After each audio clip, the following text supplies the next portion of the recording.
നമസ്കാരം. ഇത് അമ്മായിയമ്മ മരുമകൻ്റെ ബോസിനെ സുഖിപ്പിച്ച സംഭവം.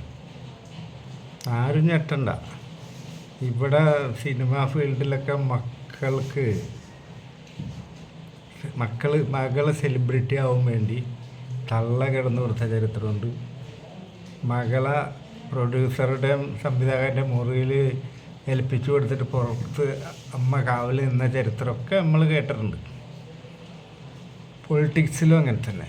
ഉന്നതിയിലൊക്കെ എത്തിപ്പെടാൻ പറ്റുമെങ്കിൽ പരിപാടിക്കൊക്കെ കിടന്നു കൊടുക്കും. അങ്ങനെയൊക്കെ ലെവലിലെത്തി ഹൈ ലെവലിലെത്തിയ പൊളിറ്റീഷ്യൻസ് പെണ്ണുങ്ങളെ എനിക്കറിയാം. ഇതൊന്നും അതിശയോക്തിയല്ല. അതായത് ബെനിഫിറ്റ് ഉണ്ടെന്ന് പറഞ്ഞാൽ ഷഡ്ഡി വീറുന്നതിന് ഒരു മടിയില്ല. ഈ സദാചാരമൊക്കെ അപ്പം മടക്കി തിരുകും. ഇത് സംഭവം നടക്കുന്നത് ദുബായിലാണ്. മരുമോൻ അമ്മായിയമ്മനെ അങ്ങോട്ട് കൊണ്ടുപോയതാണ്. ഭാര്യ പ്രസവിച്ച ആ സമയത്താണ് അമ്മായിയമ്മനെ മരുമകൻ കളിച്ചത്. കാരണം നല്ല ഇളമ, ഒരു 50 വയസ്സുണ്ട് അവർക്ക്. പക്ഷേ ആ പ്രായക്കാർക്കൊരു പദം വന്നതാണ്. അവരെ കളിക്കാൻ നല്ലൊരു സുഖമാണ്. കാരണം ഒരു പതുപ്പാണ്. അവിടെ ആയാലും ശരീരം ആകെ ഒരു എന്താ പറയുക, ഒരു പതുപ്പ്, ഒരു സോഫ്റ്റ്നെസ്. അപ്പോൾ അവരുടെ കെട്ടിയ നാട്ടിലുണ്ട്. പക്ഷേ അത് കള്ളുപിടിച്ചിറക്കുക. അവർ പരിപാടി എടുത്തിട്ടൊക്കെ കാലങ്ങളായി. അയാൾക്ക് കുറച്ച് ഏജ് കൂടുതലാണ്. ആ ഗ്യാപ്പിനാണ് മരുമോൻ കയറി ചാമ്പിയത്. മരുമോൻ നല്ല കളിക്കാരനാണ്. മകളാണെങ്കിലാ ഇവന് ഫസ്റ്റിലെ തന്നെ ആക്രാന്തം കാണിച്ച് ഫസ്റ്റ് നൈറ്റ് തന്നെ ഇവള് പേടിച്ച്. ഇവൻ്റെ സാധനമാണെങ്കിൽ ബമ്പൻ സാധനം. ഇവൻ അവളെ സുഖിപ്പിച്ച് ഫോർപ്ലേ ചെയ്ത് ക്ലൈമാക്സിൽ എത്തിക്കാണ്ട് കളിച്ചു. അതിൽ ഇവൾക്ക് എന്തൊരു വിരക്തി തോന്നി. എന്നാലും അവൾ ആസ്വദിക്കുന്നുണ്ട്. അപ്പം ഈ മകൾ കല്യാണത്തിന് മുമ്പ് പരിപാടി തുടങ്ങിയ ആളാണ്. അത് അതിലൊക്കെ ഒരു ചേട്ടൻ കളിക്കലുണ്ട്. അത് തള്ള കണ്ടിട്ടുണ്ട്. തള്ള വലിയ വാണിങ്ങൊന്നും കൊടുത്തിട്ടില്ല. കാരണം എന്താണെന്നാ, കല്യാണത്തിന് മുമ്പ് സുഖിക്കണമെങ്കിൽ സുഖിച്ചോട്ടെ. കാരണം തള്ളക്ക് ഈ കെട്ടിയാൽ കള്ളു പിടിച്ച് നടക്കുകയാണ്. ഈ മര്യാദക്കുള്ള കളിയൊന്നും കിട്ടണില്ല. അപ്പം കല്യാണത്തിന് മുമ്പ് കുറച്ച് കളിയൊക്കെ കളിച്ചാൽ അതൊരു ലാഭം, അത്രേ ഉള്ളൂ. തള്ളയുടെ പോളിസി അതാണ്. ഈ കെട്ടിക്കൊണ്ടുപോകണവനെ അങ്ങനത്തെ കുതിരയെന്ന് പറയാൻ പറ്റില്ല. അപ്പോൾ ഈ അതിലൊക്കെ ചേട്ടൻ വന്ന് കളിക്കുമ്പോഴൊക്കെ തള്ള കണ്ണടച്ച് കൊടുക്കും. പകൽ വന്ന് കളിക്കലുണ്ട്, ചിലപ്പോൾ രാത്രി വന്ന് കയറുവാളുടെ മുറിയിൽ. അങ്ങനെ ഇവള് പ്രസവം കഴിഞ്ഞ് മരുമകൻ തള്ളനെ അങ്ങോട്ട് കൊണ്ടുപോയി. ഇവള് ജോലിക്ക് പോകൽ തുടങ്ങി. ഇവളവിടെ ജോലി ഉണ്ടാവുള്ളൂ. രണ്ടാൾക്കും ജോലിയുണ്ട്. ഇവൾക്ക് രാത്രി ഡ്യൂട്ടി വരും, ഇവന് രാത്രി ഡ്യൂട്ടി ഇല്ല. അപ്പോഴാണ് അമ്മായിയമ്മ മോനും കൂടി അസലായിട്ട് കളിക്കുക. അപ്പോൾ ഒരു ദിവസം മരുമോൻ ഭാര്യനോട് പറഞ്ഞ്, നീ എൻ്റെ ബോസിനൊന്ന് വഴങ്ങി കൊടുക്കണം, എനിക്ക് ഡബിൾ പ്രമോഷനും ഒരുപാട് ബെനിഫിറ്റൊക്കെ ഉണ്ടാവും. അപ്പോൾ ഇവള് പറഞ്ഞ് പറ്റൂല എന്നൊക്കെ പറഞ്ഞു. ഏതായാലും നീ ചിന്തിക്ക് എന്നൊക്കെ പറഞ്ഞു. എന്നിട്ട് അവൻ പോയി. അപ്പോൾ മോള് തള്ളനോട് പറഞ്ഞു, ഇങ്ങനെ സംഭവം പറയേണ്ട അയാൾ, എന്താ ഞാൻ ചെയ്യുക? അപ്പം തള്ള പറഞ്ഞ എന്താണെന്നറിയാം, നീ അത്ര പുണ്യാളത്തിയൊന്നും അല്ലല്ലോ.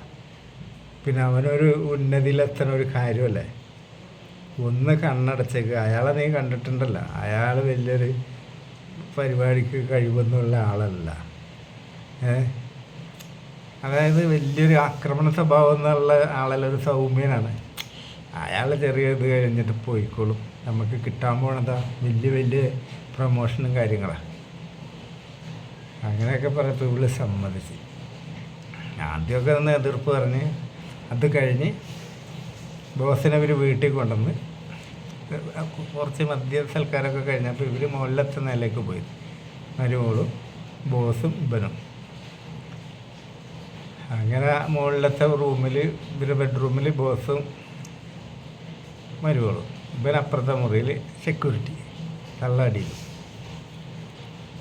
കുറച്ചിടം കഴിഞ്ഞപ്പോൾ മോൻ ഇറങ്ങി വന്ന് തള്ളക്കിട്ട് വന്ന് പാസ്സാക്കി. കാരണം ഇവനും സ്വന്തം ഭാര്യ കളിക്കല്ലേ. അപ്പോൾ ഇവന് സാധനം കമ്പിയായി. അപ്പോൾ പിന്നെ വേറൊരു രക്ഷയില്ല. ഏതായാലും അപ്പോഴൊന്നും ബോസ് അവിടെ നിന്ന് ഇറങ്ങൂല, നല്ല ചാൻസാണ്. അങ്ങനെ തള്ളനെ ഇവൻ വന്ന് കളിച്ച് കുറേ സമയം കഴിഞ്ഞിട്ടാണ് ബോസ് ഇറങ്ങി വരുന്നത്. പക്ഷെ ബോസ് കുറച്ച് ഏജുള്ള ആളാണ്, ഒരു 55. അതിൻ്റെ മെച്യൂരിറ്റിയും പക്വതയും ബോസിനുണ്ട്. പിന്നെ ഇവൻ്റെ അത്ര വലിയ സാധനമില്ല. ഈ പെണ്ണിന് ഇവൻ്റെ സാധനത്തിൻ്റെ വലിപ്പം വലിയൊരു തൃപ്തിയില്ല. അപ്പോൾ ഇയാളുടെ ഒരു മീഡിയം റേഞ്ച് ഗണ്ണാണ്, അത്ര വലുതല്ല അത്ര ചെറുതല്ല. ഇയാളെന്താ ചെയ്തതെന്ന് അറിയാം. ഇയാൾക്ക് വത്സനടിക്കാൻ ഭയങ്കര ഇഷ്ടം, നാവും കൊണ്ടുള്ള പണി. അതിൽ ഇത് ചെയ്തു കൊടുത്തപ്പോൾ, അതായത് ആ പ്രായക്കാർ നല്ലോണം കെയർ ചെയ്യും, പെണ്ണുങ്ങൾ നല്ലോണം സുഖിപ്പിച്ചിട്ടേ കയറ്റുള്ളൂ. അങ്ങനെ നാവ് കൊണ്ട് ചെയ്തു കൊടുത്ത് കുറേ നേരം ഇങ്ങനെ ആയപ്പോണ്ട് ഇവള് തട്ടിപ്പടയാനോ സീൽക്കാരങ്ങളൊക്കെ പുറപ്പെടുവിക്കലൊക്കെ തുടങ്ങിയപ്പോൾ ഇയാൾ നിർത്തില്ല, സ്പീഡ് കൂട്ടി. അതിലുണ്ട് ഇവള് വെട്ടി വിറച്ച് ഇയാളുടെ വായിക്ക് സ്പ്രേ അടിച്ച്. അപ്പം അയാൾ കയറി കളിച്ച്. വലിയ ടൈമിംഗ് ഒന്നുമില്ല ഇയാൾക്ക്, എന്നാലും അവൾക്ക് മതിയായി. കാരണം ഒരു ശരാശരി സ്ത്രീ അങ്ങനെ അവൾക്ക് വന്നല്ലോ. ബോസിന് ഇവൾക്ക് നല്ല ഇഷ്ടമായി. ഇവള് ബോസിനെ കിസ്സൊക്കെ ചെയ്ത്, അയാളും കൂടി പ്രതീക്ഷിച്ചില്ല ഇങ്ങനെ ഒരു സംഭവം നടക്കുമെന്ന്. ബോസ് ഭയങ്കര സാറ്റിസ്ഫൈഡായി. പോകാൻ നേരത്ത് അവൾക്ക് എന്തൊക്കെ ഒരു പ്രസൻ്റൊക്കെ കൊടുത്ത്, ഇനി കാണണം നമുക്കെന്നൊക്കെ പറഞ്ഞപ്പോൾ അവൾ പറഞ്ഞു തീർച്ചയായിട്ടും എനിക്കിഷ്ടമായി എന്നൊക്കെ പറഞ്ഞു. അങ്ങനെ ഇറങ്ങി വന്ന് പിന്നെ സിറ്റ് ഔട്ടിലല്ല, അകത്തെ ഹാളിൽ വന്നിരുന്ന് ക്ഷീണം മാറ്റണ്ടേ, ഓരോന്നും കൂടി അടിക്കുക. അപ്പോൾ ഈ അമ്മായിയമ്മ അങ്ങോട്ടും ഇങ്ങോട്ടും ഓരോ സാധനങ്ങൾ ടച്ചിങ്സൊക്കെ ആയിട്ട് പോകുമ്പോഴൊക്കെ ഇവരെ ബാഗ് നല്ല ബാഗാണ് ഈ അമ്മായിയമ്മേൻ്റെ. അപ്രായം ഇയാൾക്ക് ഭയങ്കരമായിട്ട് അട്രാക്ഷനായി. അപ്പോൾ ഈ മരുമകൻ പിമ്പാണെന്ന് ബോസിന് മനസ്സിലായല്ല. പിന്നെ അവൻ്റെ അമ്മയൊന്നുമല്ലല്ല, സ്വന്തം ഭാര്യനെ കൂട്ടി കൊടുത്തവൻ എന്ത് അമ്മായിയമ്മ. ബോസ് 2 കീറിയിട്ടുണ്ട്. ബോസ് പറഞ്ഞേ, എടാ നീ അവരെ സാമ്പിട്ടുണ്ട് ചോദിച്ചേ.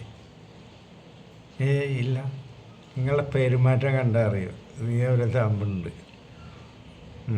അതെന്തും ആയിക്കോട്ടെ, എനിക്ക് അവരൊന്ന് വേണം. അപ്പോൾ അവരുടെ ഭർത്താവിൻ്റെ സ്ഥിതിയൊക്കെ ഇയാൾ ചോദിച്ച് മനസ്സിലാക്കി. അപ്പോൾ പറഞ്ഞാൽ അയാൾ വെള്ളം അടിച്ച് നടക്കുന്ന പരിപാടിയൊന്നുമില്ല, അയാളെക്കൊണ്ട് വലിയൊരു ഉപകാരം ഇവർക്കില്ല എന്നൊക്കെ പറയും. അപ്പോൾ ഇയാൾക്ക് കുറച്ചും കൂടി ഇൻട്രസ്റ്റായി. നീ ഒരു കാര്യം ചെയ്യുക, അവരോടൊന്ന് സൂചിപ്പിക്കുക, ഞാൻ വേണ്ടത് ചെയ്തു കൊടുക്കുക അവർക്ക്. പണത്തിന് വേണ്ടി അല്ല, എന്നാലും എൻ്റെ ഒരു സന്തോഷത്തിന് ഞാൻ അവർക്ക് നല്ലൊരു ഇത് ചെയ്തു കൊടുക്കും. ഞാൻ ഒന്ന് പറഞ്ഞ് സമ്മതിപ്പിക്കാൻ പറഞ്ഞു. അപ്പോൾ ഇവൻ ആലോചിച്ചപ്പോൾ ഇയാളെ സോപ്പിട്ട ഒരുപാട് കാര്യങ്ങളുണ്ട്. ഫൈനാൻഷ്യലായിട്ടുള്ള ഉപകാരമുണ്ട്, ജോലി സംബന്ധമായിട്ടുള്ള പ്രൊമോഷനൊക്കെ ഉണ്ട്. അങ്ങനെ ഇവൻ മനസ്സോടെ തള്ളനോട് കാര്യം പറഞ്ഞു. തള്ള പറഞ്ഞ അതിനെന്താ, എനിക്ക് സമ്മതമാണ് പറഞ്ഞു. എന്നാൽ അവളെ അറിയണ്ട, അവൾക്ക് നൈറ്റ് ഡ്യൂട്ടി ഉള്ളതെന്ന് വന്നോളാൻ പറയാം, അന്ന് നേരം വിളിക്കുമ്പോൾ പോയാൽ മതിയല്ല ബോസിനത്. അങ്ങനെ പോയിട്ട് ബോസിനോട് പറഞ്ഞ് നൈറ്റിൻ്റെ അന്ന് വരാൻ പറയും. മോള് പോയി ഉടനെ ഇവരുടെ ഫ്ലാറ്റിൽ ഇയാൾ കാറിൽ വന്ന് ഇതേപോലെ 2 അടിച്ച് അമ്മായിയമ്മ അടിച്ച് മുറി കയറി. മുറിയിൽ കയറുമ്പോൾ അമ്മായിയമ്മ നല്ല ട്രാൻസ്പെറൻ്റ് ആയിട്ടുള്ള നൈറ്റി, ഷഡിയൊക്കെ കാണണം, തെളിഞ്ഞ് കാണണം, ബ്രേസിയർ കാണണം, അതൊക്കെ വില പിടിപ്പുള്ള ഷഡി ബ്രേസിയറൊക്കെ. പണക്കാരനല്ലേ വരണത്, ഇതൊക്കെ തല വഴി ഊരി. ഇയാൾക്ക് എൻ്റെ പോലെ വീക്ക്നെസ്സാണ്, ബ്രേസിയറൊക്കെ ഒരു ഷഡി മാത്രം ഇട്ട് അയാൾക്ക് കാണണം. അങ്ങനെ ഈ അമ്മായിയമ്മനെ കിടത്തി കുറച്ച് നേരം കണ്ട് ആസ്വദിച്ച്, പിന്നെ ഒരു കസേര ഇട്ടിരുന്നിട്ട് കട്ടിലിൻ്റെ തലക്കേക്ക് ഈ സൈഡൊക്കെ അവർ ഇങ്ങനെ കിടത്തി. അതായത് കസേര ഇട്ടിരുന്ന ഈ സാധനം തിന്നണം അയാൾക്ക്. വത്സൻ ഇരുന്നും കൊണ്ട് ഇങ്ങനെ സാധനം കൊടുത്താൽ, അതായത് കട്ടിലിൻ്റെ നമ്മൾ കിടക്കുന്ന ഭാഗമില്ലേ, കാലിൻ്റെ ഭാഗത്തല്ല, സൈഡിൽ അവരെ വിലങ്ങനെ കിടത്തിയിട്ട് ഇയാൾ കസേരയിട്ടിരുന്ന് ഈ മോളെ ചെയ്ത അതേ പണി. ഈ തള്ളക്കാണെങ്കിൽ കുളിര് വരിക. കാരണം മരുമകൻ കുറച്ച് ആക്രാന്തം കൂടുതലാണ്, സെൽഫിഷാണ്. അവർ കുറച്ചിനൊക്കെ ചെയ്തു കൊടുക്കുമെങ്കിലും അവർ സാധനം കയറ്റാനാണ് എപ്പോഴും ത്രില്ല്. ഇയാൾ കുറച്ച് പക്വതയുള്ള ആളല്ലേ, പിന്നെ ഏകദേശം പ്രായം കൊണ്ടൊക്കെ വലിയൊരു ഡിഫറൻസ് ഇല്ല. അപ്പോൾ ഇവളൊന്ന് മെരുക്കെടുത്താൽ ഭാവിക്ക് ഉപകാരപ്പെടും, സുഖിപ്പിച്ചിട്ട് കളിക്കാമെന്ന് വെച്ചിട്ട് അത് മോൾക്ക് ചെയ്ത് കൊടുത്ത പോലെ തന്നെ തള്ളക്കും കുറേ നേരം നാവും കൊണ്ടാക്കിയപ്പോഴേക്കും വെട്ടി വിറക്കാനൊക്കെ തുടങ്ങി. ആദ്യം നെരിപിരി കൊള്ളാൻ തുടങ്ങി, പിന്നെ ഉണ്ട് ഔട്ടായി. ഇയാൾക്ക് മനസ്സിലായി, ഒന്നായിട്ട് കണ്ട് വന്നു ലാവ. അതിന് ശേഷം അതേ പൊസിഷനിൽ അയാൾ അടിച്ചെന്ന് പറഞ്ഞാൽ ഒരു തലയണ അടിയിലേക്ക് വെച്ച് കൊടുത്തപ്പോൾ ഒരു കാല് കട്ടിൽമേ ചവിട്ടിയപ്പോൾ നിന്ന് അടിക്കുക. നല്ല അതാണ് ആ പൊസിഷൻ. നിങ്ങളൊന്ന് പരീക്ഷിച്ച് നോക്ക്, ഞാൻ ചെയ്തിട്ടുണ്ട്. ഒരു തലയുടെ ചന്തിൻ്റെ അടിയിൽ വെച്ച് കൊടുക്കുക, അപ്പോൾ കുറച്ചും കൂടി ഹൈറ്റ് കിട്ടും. പിന്നെ അപ്പോഴും നമ്മുടെ ഹൈറ്റ് ഇച്ചിരി പൊന്തിയല്ലേ നിൽക്കുക, നമ്മുടെ അര കുറച്ച് ഹൈറ്റിലാണല്ല. അതിൽ നമ്മൾ കുറച്ച് ബാക്കിലേക്ക് നിന്നിട്ട് വലത്തെ കാല് കട്ടിൽമേലും കുത്തുക, ഒരു കാല് ബാക്കിലേക്ക്. അപ്പോൾ നമ്മൾ ഏകദേശം ഇങ്ങനെ ഒരു ഷേപ്പിലുണ്ടാവും. അപ്പോൾ ഇത് കറക്റ്റ് കയറുകയും ചെയ്യും, അടിക്കാൻ നല്ല ഒരു ബെസ്റ്റ് പൊസിഷനാണ്. നമുക്ക് കൂടുതൽ ശരീരത്തിന് ഭാരം വരാനുള്ള കൈ കുത്തി അടിക്കേണ്ട. ഇതിങ്ങനെ കൈ പുറകെ കെട്ടിയിട്ടായാലും നല്ലോണം ചാമ്പാൻ പറ്റും. ഇതാണ്ട് കൊടുത്തിട്ട് കേൾക്കണം, അമ്മയമ്മ നേരം വെളുക്കുന്ന അയാളെ ഉറക്കിയിട്ടില്ല.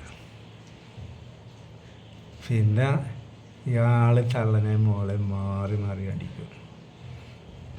അതിലുള്ള ഗുണ കുടുംബത്തിനുണ്ടാവുകയും ചെയ്തു. ഇതൊക്കെയാണ് നടക്കണം ഈ ലോകത്ത്. നമ്മൾ വിചാരിക്കുക ഇതൊക്കെ പറ്റ പുണ്യാളന്മാരും പുണ്യാളത്തിലും ഭാര്യയും ഭർത്താവും ആണും പെണ്ണും കല്യാണം കഴിച്ച് അവർ ഒന്നോ രണ്ടോ കുട്ടികളെ പ്രസവിച്ച് അവരെ വലുതാക്കി കെട്ടിച്ച് വിട്ട് കുറേ നാൾ കഴിയുമ്പോൾ മരിച്ചു പോയി, വേറെ അവിഹിതമൊന്നും ഇല്ല എന്നൊക്കെയാണ് നമ്മൾ ചിന്തിക്കുക. പക്ഷേ ഇവിടെ ഇതിൻ്റെ അപ്പുറം നടക്കുന്നുണ്ട്. എന്തിനാ?